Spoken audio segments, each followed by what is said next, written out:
Farm and Dairy's weekly rundown. I am Liz. And I'm Rachel Wagoner, the editor, joining in place of Paul Rowley, who is not here. Yeah. He's still alive, though. He's just not here. Yeah. So now we have our lovely editor, and we're going to give, and this is our weekly rundown. We're going to give you the top stories that are in the paper this week on the front page and inside, so you have to actually go into the paper to find them. Yeah. Yeah, because you have to read the full story. You don't get the full scope if you don't read the full story. Yeah, So- and you don't get the full scope if you listen to us. Well, Yeah. you might in some ways, but Yeah. not in other ways. And you shouldn't comment on Facebook about the story if you didn't actually read the full story. But if you do, we're not going to say anything about it. Yeah. Anyway, It's not that we have feelings about Facebook commenters. not at all. Just random thought. All right. Anyway, I'm going to kick us off, Rachel, if that's Okay. all right with you. Yeah, what do you got? Well, there's a new nonprofit paving a path forward for private landowners to restore their former strip mine lands. Their name is Bosland Growth. They were founded in 2023, and they are planting native trees on former strip mine lands in Pennsylvania and West Virginia to enhance carbon sequestration efforts and support wildlife. One of these native trees is the white oak tree, which is a species on the decline and is in high demand for various commercial products. You know, barrels, coffins. I know why those. But you know, furniture, Furniture I know I could living have people said- can use. yeah, I probably shouldn't have said coffins out of the blue. Anyways, but you guys get the gist. It's really in demand for a lot of products. But it's not these commercial products that's actually leading or driving this decline, as people would likely believe. Shockingly. Yeah. It's actually a lack of new growth in forests that is driving this crisis. And we're going to get really back into this in a second. But there's kind of more to this story that is kind of a bit like, wow. You know, this company, they're this nonprofit is reclaiming this forest land, planting native trees on the strip mine land that these landowners own, right? But they're having, they also have investment from liquor company Suntory Global Spirits. You might recognize that name. And they will use these white oaks that are going to be growing on some of this land to one day potentially make bourbon barrels out of these white oaks for the company. So what does Suntory, what brands are they test? Wow. Are you failing this That is a test? good question. Yeah. Some came to mind. Let me see. This is why we have computers, guys. We know this. We swear. Yeah. I mean, they have, wow, this is extensive. The website is not helpful in an efficient answer. Oh, like Jim Beam, Maker's Mark. There you go. Okay. That's two of them. There we go. So anyways, yeah. So that whiskey, right? So, back to the story though. In this story, so going back to this kind of white oak crisis, in this story, I talked to Jenna Reese. She is the executive director of the Ohio Forestry Association. And she says, you know, white oaks are fine now. We have a lot of mature white oaks and a lot of forests, but it's actually the lack of seedlings growing in the forest due to competition from like invasives or, you know, very shade tolerant native trees like maples that the seedlings are making it into the ground, but they're not actually growing into the tree canopy. They're not maturing. That's so sad. It is, yeah. And so 50 to 60 years from now, this could be a huge problem because we have mature oaks now, but we are also not replenishing this supply.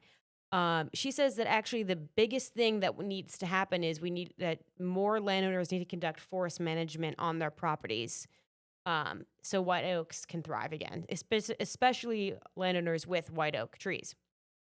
And so for Patrick Adrian, who strip mine land in West Virginia, is part of Bosland Growth's project.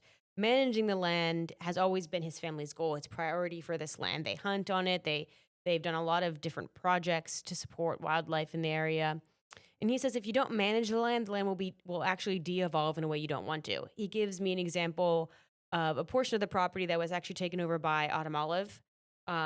It's an invasive, as a lot of people know. And actually looking into it, autumn olive is pretty common in this area because former like coal mining companies, there was a law that kind of made you like force them to kind of revegetate land after strip mining. And autumn olive was kind of the ideal tree at the time. It wasn't considered, like no one really knew about the harmful impacts. It was fast growing. It was also ideal for these grounds that, didn't have a lot of nitrogen in them, right? Or they didn't have a lot of this nutrients, and autumn olive can thrive in those conditions. But obviously now we have this problem where now they're taking over and we know they're bad. So he's saying, that's why you need to manage land, because if you don't manage it, it's going to make things worse or unmanageable, right? Um, so yeah, this native tree planting by bosland growth will actually help reduce this problem. All these native species will help reduce this invasive tree problem he has. But to find out more about how all this is going to work, including Suntory's involvement and what bosland growth is doing in our region, you're going to have to read the full story. Oh my gosh, that was a cliffhanger. Yes, I Did love not doing expect that. Yeah, because I got to read the full story. This is just a little preview. Is something you may not believe. You may think you just now know the story, but there's a lot to it.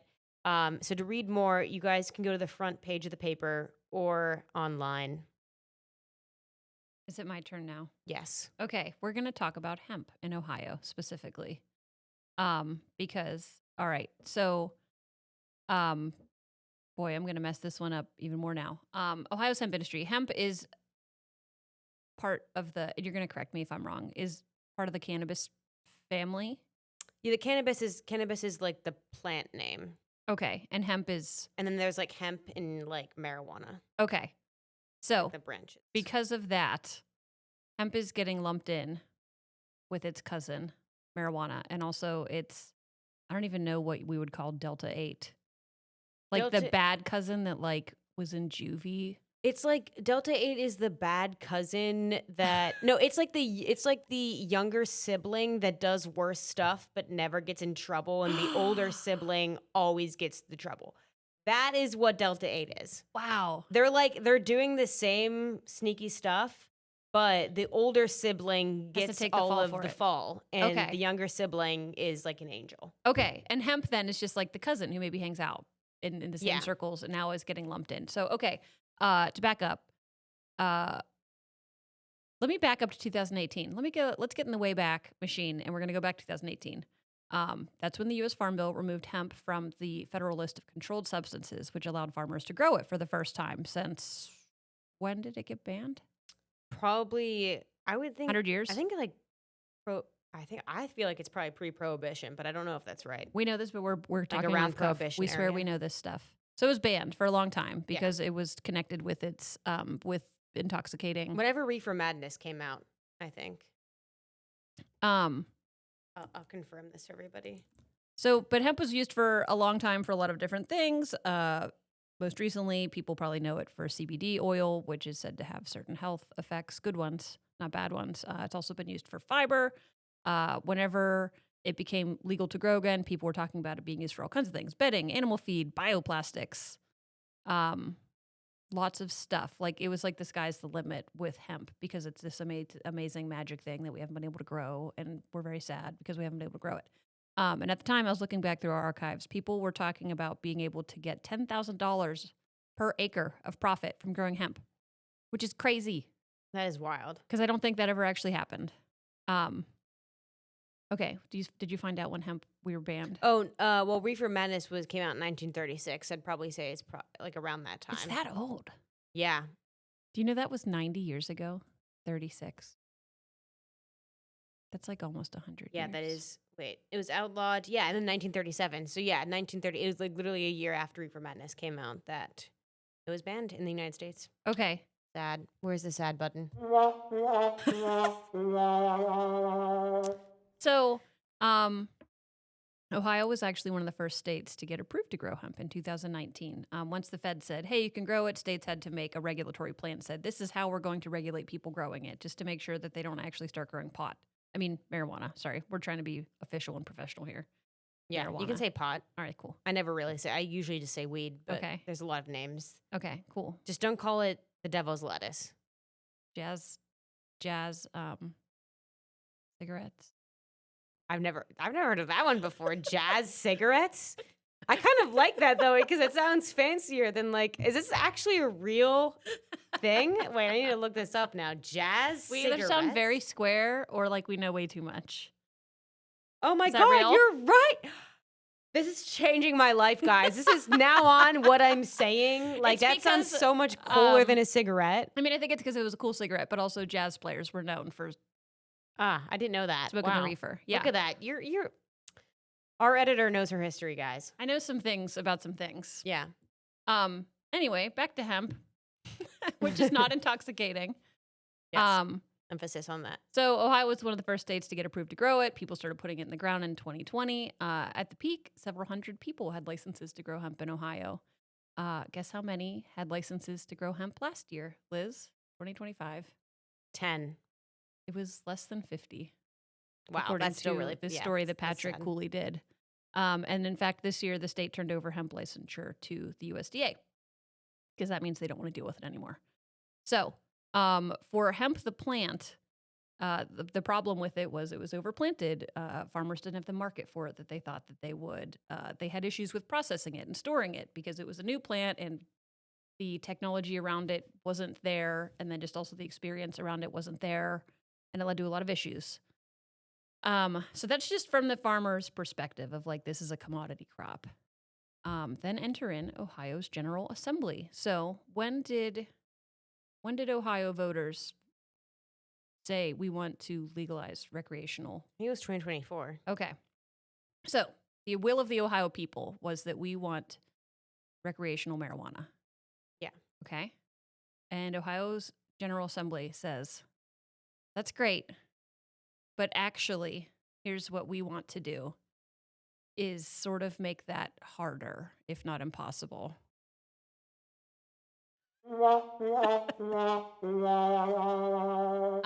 And part of that, I think we can maybe understand, is part of it is, again, the bad younger sibling, which is Delta 8, which, tell us what Delta 8 is, Liz. So, okay, are you allowing me to go on my intoxicating hemp rant a little? You are allowed. Okay, Go so forth. everyone, I don't want to hear people telling me about intoxicating hemp. That and those two words, they don't exist. That doesn't make any sense. There is no such thing as intoxicating hemp. Under the umbrella of cannabis, there's cannabis the plant, there is hemp, the fiber and the feed, and then there's marijuana, the intoxicating part of the plant. Okay? So hemp to me, hemp refers to the fiber, it refers to the feed. So Delta 8. So you're not getting high off of hemp. So you're not getting high off of hemp, even CBD. Like, you're not getting high off of CBD. It is just like to calm you down. It's like the equivalent of popping a Tylenol and then going on a drive because my head hurts. Okay? That's CBD. Anyway, but Delta 8 is different. So, Delta 9 is what marijuana actually is. So that makes it any more sense. Okay, Delta 8 yeah. is basically just under the threshold of like what is considered THC, which is why it's like the loophole in the system, and that's why you see Delta 8 products all over the country in gas stations, and it's basically legal weed sold in illegal places, So it's not really intoxicating hemp. It's like watered down marijuana. Or something, right? It honestly is like the same as marijuana, except that it's not regulated, which that is a bit concerning. You need to have, it's a drug, you want it regulated. You don't know what they're putting in there. So, but yeah, I also think people maybe started labeling it as intoxicating hemp because they wanted to make it a different from weed. They wanted to create some distance, but I think that's only harming everything because it's making people believe that hemp can be intoxicating. Hemp, it's like confusing people about what hemp is, and I can't fault people because I'm a nerd and I'm very interested in this stuff, so I'm reading stuff about this. But like hemp, to drive the point home, is not intoxicating. Hemp is not intoxicating. All right, I'm done. Okay, well, that's basically the point, is that Ohio, the General Assembly, the legislature, basically outlawed Delta 8. And because hemp has gotten pulled into Delta 8's sphere, it's impacting people who have hemp-derived CBD or other types of hemp products. So they're kind of getting thrown under the bus. Yeah. With Delta 8, and that's causing some problems, in addition to all these like market and agricultural related problems with growing hemp. So hemp is having a hard time in Ohio. for lots of reasons. The General Assembly is not making it any easier on anyone. Yeah. And to find out like all of the stats and the numbers, you have to read the story, of course, but that's the gist. That's what Patrick Cooley wrote about for our paper this week. Oh, good and job, that's Patrick. Liz's edition of explaining Delta 8 and the myth of intoxicating hemp. Yeah. And I'll keep explaining until I stop hearing the word Okay. thrown around. All right. That's all I got. What's next? I have some exciting news, everyone. Every day last week, I ate ramps. What are ramps for those who don't know? Well, I'm going to get there. But I'll say that. Since you just explained that to one of the owners of the company. I did. I just explained it to the owner of the company and blew his mind. And now he is on the hunt for ramps too. And I explained how to eat them. But yeah, this was my week of eating ramps every day was the result of the story that graces our auction cover this week, guys. So flip to the auction section if you need something good to eat, basically. So yeah, what are ramps, you ask? Well, ramps are a vegetable, similar in compared to like a leek. And they're found in the woods, and they're described as a cross between a garlic and onion. So to most people, that may be like, yeah. If you like, sounds amazing. Sounds good to me. Yeah, I like both. Like when I season or flavor potatoes, that's what you want. That's all I need is garlic and onion, and maybe some salt and pepper. But like that's what you need. So in Appalachia, they are actually particularly popular with festivals held in honor of this vegetable every year. So I would like to say, though, what kind of drove me to write this story a little was because I had a lot of people in my life saying to me, ramps, I heard people that eat ramps smell disgusting and they use this scent after they eat the ramps. Or like, I've just heard like people will say like, oh, this is gross. Or I've also had people being like, you need to try ramps. They're so good. Like praising the vegetable. Was really was it to see if you don't smell or just to see what that response inspired you to try them? That these are like, they make people smell so disgusting that. Oh, I think it's just all of it. The mystique around the ramps. I think I'm just too curious as a person and I need to know what it tastes like. So, I guess in the story I should let people know. So part of the story, it starts off talking about where the ramp patch that I harvested was. My grandma has a farm in Western Pennsylvania and she has a huge woodland section. And yeah, there's a ramp patch back there that I thought magically appeared, but it turns out my uncle planted the patch 30 years ago, and now it's freaking huge. And I knew when I was up there last weekend, I think it was, not this last weekend, but the weekend prior, like I was 2 weeks up there. ago. 2 weekends ago, yeah. I knew that it was time. It was ramp season. So I went back there in my boots and probably not. I was not wearing tick-proof gear, guys. Which led us to a whole other discussion. Discussion about ticks. I found one attached to me. I'm fine, guys. I won't die, but I don't think. Anyway, not from that. Anyway, not from that. Yeah. But yeah. So, anyways, I harvested these ramps. Mostly because, like I said, I'm a very curious person. Every time I make something for Farm and Dairy, it's probably because I just want to try it for myself. And then I'm like, hey, Rachel, I can write a story about this because it seems like something people might want to read about. People love our recipes. Yeah. Historically, we have a recipe page and then we have recipes everywhere. We're actually just secretly a cookbook. Exactly. Disguised as a newspaper with auctions. And you can use our newspaper for fires to cook more food. Yes. There we go. It comes full circle. It does. So anyway, that's how I kind of started with the whole ramp thing. But to give you a little bit of history about ramps just in general, ramps are consumed as the first greens of the season, blooming in late March and through April, and many Native Americans consider it a tonic as it provides, these vital nutrients and minerals after a long winter without fresh vegetables. So I thought that was interesting. Like, it really is the first vegetable, and it's grown mostly like in the woods, like wild ramps. But there are a few things people have to keep in mind before harvesting ramps, as the plant is particularly sensitive to overharvesting. And that can really just kill a patch completely. So things that you would like to keep in mind if you do plan on harvesting ramps, it may be a little too late. It depends on your ramp patch and how full the tree canopy is wherever you're planting these. But you can find out more in the paper. I'm not going to explain that to you now. So there's a lot more information and detail about the ramps in the history, but I'll just say when you harvest ramps, you should only harvest a few leaves from each plant and only 1 or 2 bulbs because the bulbs are really what makes the plant be able to regenerate. What are you eating when you're eating ramps? The greens Um, or both? so I'll Or it insert just a depends? picture for all of you farm and dairy folk. You can eat the whole thing. Okay. Because the bulb, like what I did is I chopped up the bulb and used it kind of like the way you would use garlic. You know, Okay. you like put the butter and the garlic in and then flavor the butter. My gosh. That's the way. Oh my God. Rachel, I should have bought the ramp pesto. I'll bring in the fermented ramp hot sauce, which I'm going to get to too. I'll come on next week's episode just for that. Just to try the ramp hot sauce. Yeah, and then I'll go back to my job. Well, I'm going to get to the recipe that I read because it sounds concerning. What were we talking about? Oh yeah, you can eat the whole thing. The leaves, everything. Anyways, in this story I include several ramp recipes. Like I said, I ate ramps every single day this week. I kind of went on a whole journey of thinking how I could use this ramp. My most enjoyable, honestly, was making sauces with it. I really enjoyed the ramp pesto that I made.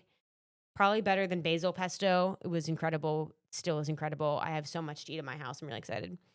I'm also still working on one that won't be in the paper. It may be online if I can get it done in time. But it's actually a fermented ramp hot sauce. And that sounds a bit weird, right? It does. It kind of sounds disgusting. It does. To be and honest. to be honest, it's going to smell disgusting for a little before it's done. Because we'll just say I didn't think anything really smelled bad until I was cutting up the jalapenos and the ramps. I bought 15 jalapenos for this. Did not end up using all of them. It was a bit ridiculous. I went a little crazy. That's a lot. I know. I have 6 jalapenos left in my house. I don't know what to do with. But anyways, when I cut up the ramps and the jalapenos, wow, that is when it really I left the house for a little and came back in. It was like a punch in the face of wow, this is really strong. So I had to air at the house. But then I also read in this recipe that because you ferment it for several days, they said be careful because when you open up this fermented jar, it's going to smell like monstrous gas fumes. But it's okay to eat at a certain point? It's okay to eat, yeah, because fermenting just increases the probiotics. It's still fine. Yes. But it's going to smell. So anyways, I'm going to have to expect that. But to finish my ramp rant, I guess, is also everyone go to the festivals near you. I went to a festival this weekend. The lovely people of Mason-Dixon Park in Core, West Virginia, had an excellent ramp dinner. The ramp wontons were to die for. Yeah, really good. Highly recommend you guys check out some of those local festivals because if they still haven't passed, because they really are. Or just put them on the quite the calendar for experience. next year. Yeah. Save this article and remember when this time comes around. I do have Remember one more ramps. question about ramps. Yeah. Can you smell them? Like when you get to the patch, do you know you're there because it smells like garlicky onions? Like, do they have a scent outside of? Yeah.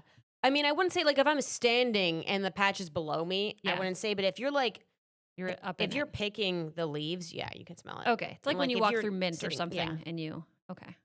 Yeah, like mint, I feel like I have to at least get a little close to it to Yeah. smell. Yeah, it's like the same thing with ramps. Okay. Yeah, and actually that's the best way to identify a ramp because there's supposedly, or no, not supposedly, there is a plant that it looks similar to it that is poisonous. So you definitely want to Just smell. like all of nature, there's a really good thing and then there's the one that will kill you that Yeah. looks just So like it. be careful. Know what you're picking. Just make sure you know what you're cooking and using before you actually consume something from the woods. There you That's, go. I think, just a standard that we should all live by. That's our CYA. Yeah. Okay. What do I talk about now? Oh, the biology class, the thing that you're making me put in the paper Yes. about my farm. Yeah. Okay. So, everyone, there is a story in the paper this week about my farm and this little project that I made happen at it, kind of on accident. And one of the lovely communications folks at Penn State Beaver wrote about it. So, we are rerunning her article in the paper because she did such a good job. But I'm in the story and it's pretty weird. So, I don't really want a lot of attention for it, but this whole project deserves attention because it's so cool. Yeah.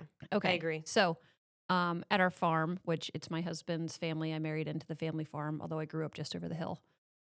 We had a riparian buffer planted and stream bank fencing put in last fall. So lots of trees planted and fencing put up to keep our cows out of the creek, which is important because on our farm, the creek runs the creek. I will say that's very Western. I noticed that too. This is just like when I had to talk about Donnie Iris. Ours. You're welcome, everyone.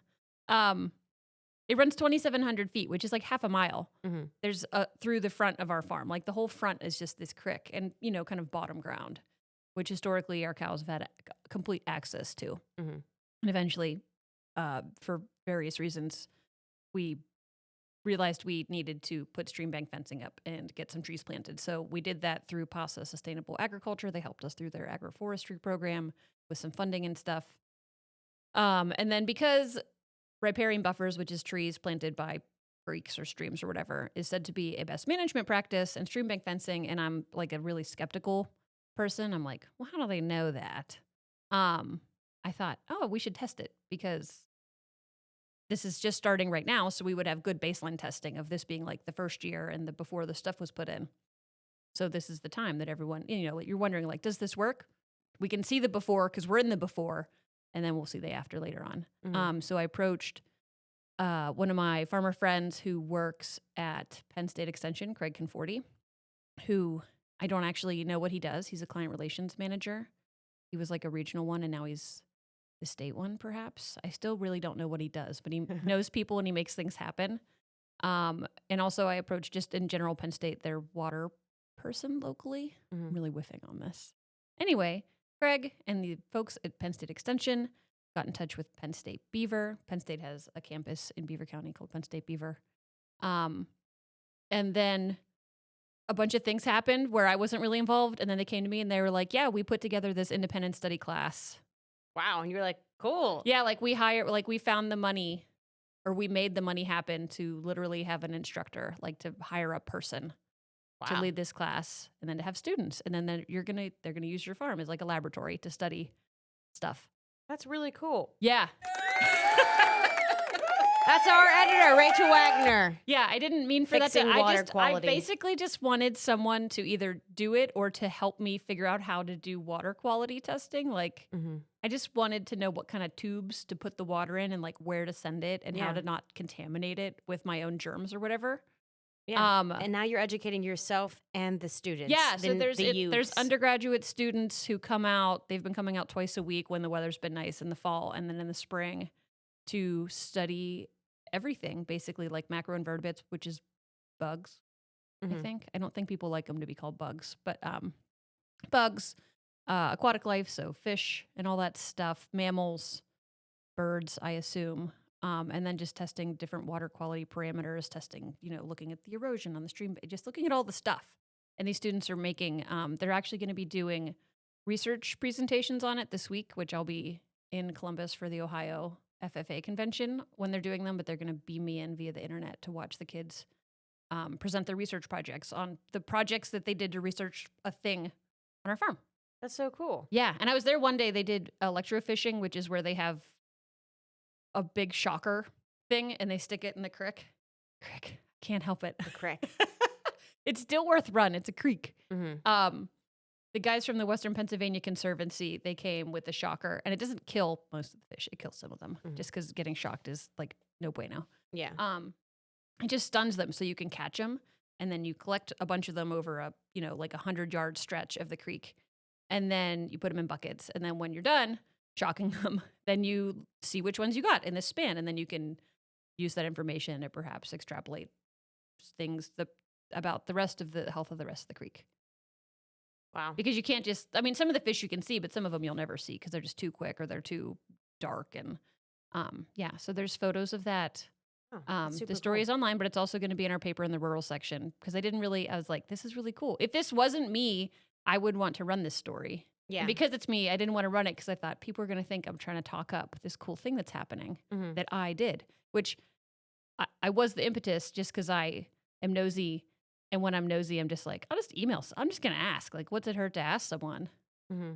And all they can do is tell me no or tell me, like, go get your own tubes, you dum-dum. Well, this story just proves ask questions, seek help, because this is what can Yeah, you happen. just don't even know like what will happen whenever you're open to working with people and you're just like really, if you're just open and you just make these connections with people, you don't know where it'll go. So yeah, this class Yeah. is actually gonna wait, one more thing I want to talk about, which I don't think is in this story, but if I'm getting my chance to talk about this thing. So in addition to doing the electroshocking where they literally like net the fish, put them in a bucket, and then you hold them up and like, oh, this is a central stone roller and this is a whatever the heck. Mhm. They can do something called eDNA, which is environmental DNA, where they Oh. take water samples and then send them off to a smart person's lab. And then they can tell you what species of creatures and things are in the water just from the water, That's wild. from the DNA of the fish that has been dropped in the water from them existing there. Wow, You don't that even is have to catch the fish. wild. Yeah. So they're trying to get, there's one student in particular who's like really into the fish stuff and she wants to continue that and they want to do more eDNA testing. That's super cool. Yeah, and you get to DNA that's from so the water. cool that It's crazy. well, it's also cool that you get to indulge some of these students' like own niche Yes. curiosity. That's like the one. So the instructor, I should give her a shout out, April Claus. She's not like a Penn State. She is now a staff member, but she's just kind of an independent biologist who does little classes for people and runs events and just does a lot of community type stuff. So they pulled her in to do this.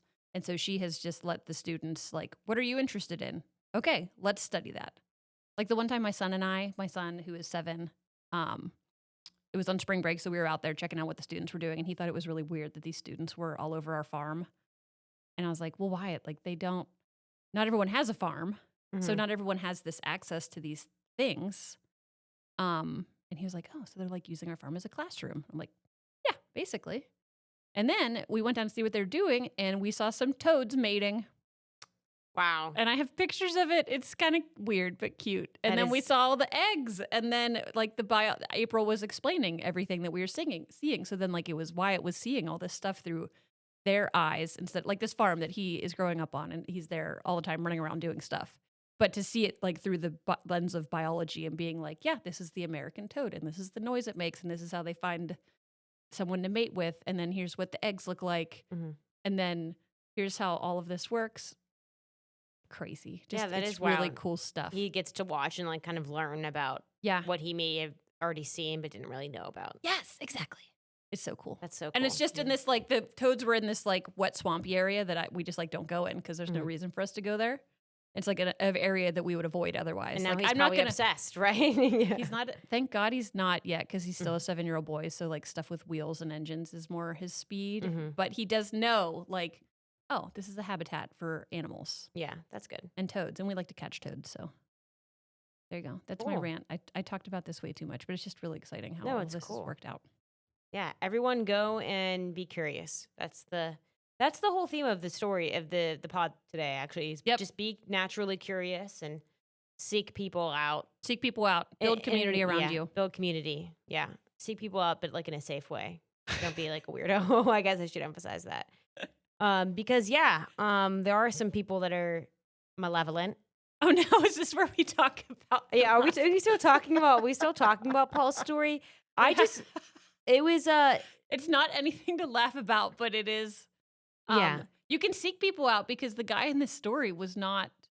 He was a relative, so he was killed by someone he knew, which is actually more statistically speaking, you're more likely to be harmed by someone you know than harmed by a stranger. Wow, so thank you. That's not scary at all. So yeah, what we're talking about is our fellow reporter Paul Rowley, our Grim Reaper reporter, we sometimes call him. Yeah. In Tuscarawas County, there was a 28-year-old cold case. Am I right about that time? Yep. That was solved recently. This man was found in a suitcase in 1998 by children. His body parts were found. His body parts were found in a suitcase. By children. Yeah. On a back road. How traumatizing, first of all. I would never be walking in the woods again if I found a suitcase with body parts in it. Absolutely not. Especially at that age. But even now, I'd be like, can you that imagine would traumatize me now. the stories that were told in that school after like the kids? Oh my God.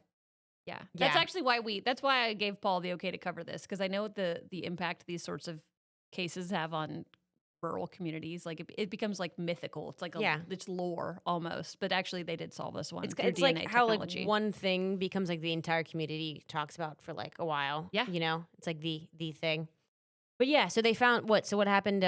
So they found a group of kids found the suitcase with this person's body parts in it, and then another suitcase was discovered with more body parts like a week later in another remote area, and no one knew anything. They couldn't figure out what the deal. They What couldn't the even deal identify was. the victim, right? No, they Yeah. couldn't identify it until they advances in DNA technology, I think, because they've gotten better at, just like I was talking about with the fish and the environmental DNA technology has advanced even since 1998. It's gotten better. Yeah. So a private lab did a new DNA analysis on the remains, and it yielded a match of a relative, and they connected dots in various ways to a living relative of who they thought the body parts were, and so they connected everything, and it turns out the deceased person was Lawrence Drotleff, who was born in August of 1904. So he would have been 93 years old But he when was- the body yeah. parts were found in the suitcase. And it turns out that his son, who lived in the Euclid area, he had been caught collecting his late father's retirement and Social Security benefits. So then some more investigation ensued, and eventually the son, Larry, told investigators that he came home and found his father dead. So then he dismembered him with a handsaw and put some of the body parts in a suitcase and some others in a bag. And then he just spent several more years collecting his father's So the question retirement is, and Social Security benefits and his pension. the weird questions are now because we already talked about some of them earlier, but another question I have is, why would you drop the suitcases in the middle of the woods? Where would you have put them? I don't know, somewhere underneath my house. I mean, okay, first of all, I'm not a serial killer, so I would never do this. But like, if I'm actually like a smart person, would have like put them somewhere underneath their house, or like, yeah, Where, I mean, where a stranger is not likely to discover them. yeah, somewhere where a stranger's not going to discover them. Like, if you have like a place in that, like, if you've, I don't know, somewhere where the garbage is. I mean, yeah, I'm guessing the smell would be. But if it's in a suitcase, I don't know. It just seems like, why would you just throw them in the middle of the woods? Like, someone's going to find them. But then also the whole, like, he's like, yeah, my father just died and I cut him up. Like, and then the story's like, doesn't really end with like a investigation of like, okay, what? Well, so he couldn't even, the statute of limitations had expired, so he couldn't even be charged with abuse of a corpse. Or and I don't- murder, though. We don't know if Well, they murdered Yeah, him. and I don't know if there's something about the body parts that were found that led them to believe that he was telling the truth. There's a lot of information missing from this. Mhm. And Drotleff, Larry Drotleff, is being charged with basically stealing his father's Social Security benefits. That's the charges. Not with anything about the corpse. Yeah. That's just kind of a related thing that happened. Yep. Yeah. And that's the story that Paul did this week. What does that say about us? I mean, I guess like And the he statute asked of to limitations. do this story. I just want to say, Yeah. I assign him a lot of like rough stories to go cover. But he asked if he could if he could write about this one. So Yeah. there we go. Paul likes our crime stories, so Yeah. I'm okay with it. And the story has lots of clicks online. So what does that say about our readers in general like it and too. people in general? I know Yeah. what it says because I used to be a crime reporter. We so. we all find them interesting, not necessarily enjoy them happening, but It's like how you said earlier about oak trees are made for coffins. We always got death Just on the mind, coffins, whether we're yep. thinking about it or not. yeah. There you go. That's it. Oh, and speaking of Paul, so Paul and I are going to be at the Ohio FFA convention to engage with the youth of Ohio, the FFA youth of Ohio. So, Oh yeah. So come on out is what she's saying. Go to the Yeah. Farm and Dairy booth and talk be to there our editor. on Thursday and Friday. So come engage with us. We have a fun little game planned. Yes. That I don't want to. I'm going to tell everyone. Yeah. It's pin the udder on the cow. And Yeah. we have a cow and we have little udders to pin on them. Instead of pin the tail on the donkey, That's pin the udder on adorable. the cow. And we will reward you with candy, probably. Not you. the FFA youth, not you, the strangers don't come to this, but I'm Yeah. just saying that's what we're doing. So yeah, if you're a student who's an FFA kid who's going to be there, come see us. Yeah. Come hang out and chat. Come ask about these weird stories we cover. And if you're an adult, come with a list prepared of all your grievances against the company and Rachel Wagner. I'm just kidding. I will handle them with grace and poise, as I always do. Don't do that. I mean, like we will listen to your complaints. Well, just call Paul, me. yeah. Just leave me a voicemail and I'll call you back. Yeah. Yeah. That was all jokes. Be happy, be a happy person and be nice at the FFA convention to our staff and enjoy. So, yeah. And then speaking of which, you can see Liz at the Ag Progress Days and Farm Science Review because she's not going to the FFA convention. So you can see her later on this year at other stuff we'll be at. Yes, true. All right. That's all we got. That's quite enough. Yeah. Thanks for tuning in, guys. Yeah. We're going to see you next week. Till next week.